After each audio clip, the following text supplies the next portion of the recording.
Good day everyone! I am Daisy Malay Gutierrez and I am going to tackle the overview of our lesson in Special Topics in Operations Management. In today's competitive business world, the effective manager must understand the difference between operations and strategy.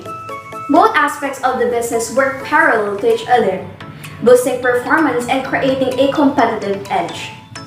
Strategic management and operational management are different and equally important aspects of the business. They are separate but related processes that work in parallel to each other. In corporate management, both processes were intended to function on a relatively equal basis in order for the company to function well as a whole. But before we differentiate the operation between the strategy, let us first define these two terms.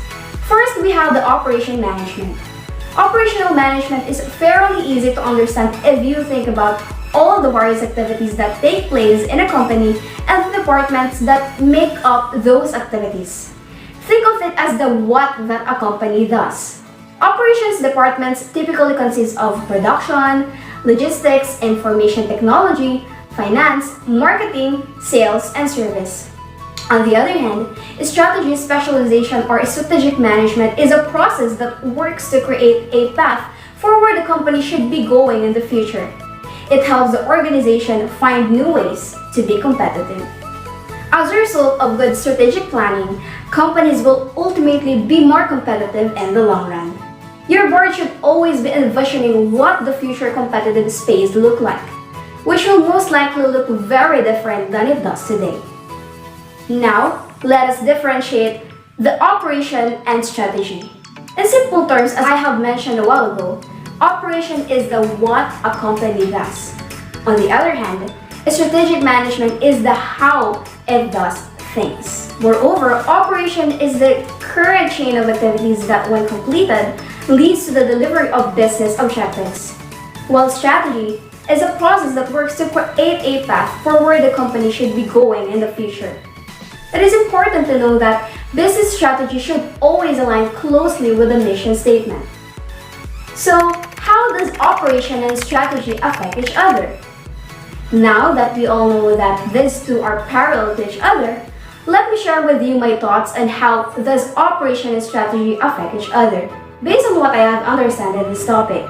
If leaders don't give much time and energy to strategic management, operational efficiency is sure to suffer. On the other hand, strategy helps to shape operational planning.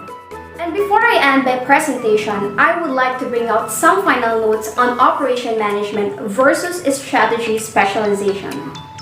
With strategic planning versus operational planning, the company may need to contribute more time and attention to one process or the other at various times. But overall, the time and attention for each should be fairly equal. Just like on what Sir Ato uploaded in our LMS about the difference of operations and strategy presented by Mr. Chris Stowell, he mentioned about the boat. And just like in the boat example, the strategy engine needs to work with the operations engine. Together, they can shape the organization to achieve success in both the long and short term. It's too much to expect a perfect balance between them, but it's a goal that boards and managers should continue to strive for. A good balance will be recognizable by business growth, talent growth, employment security, create shareholder value, greater market share, and improve products and services for customers. I hope you learned something, and that would be all.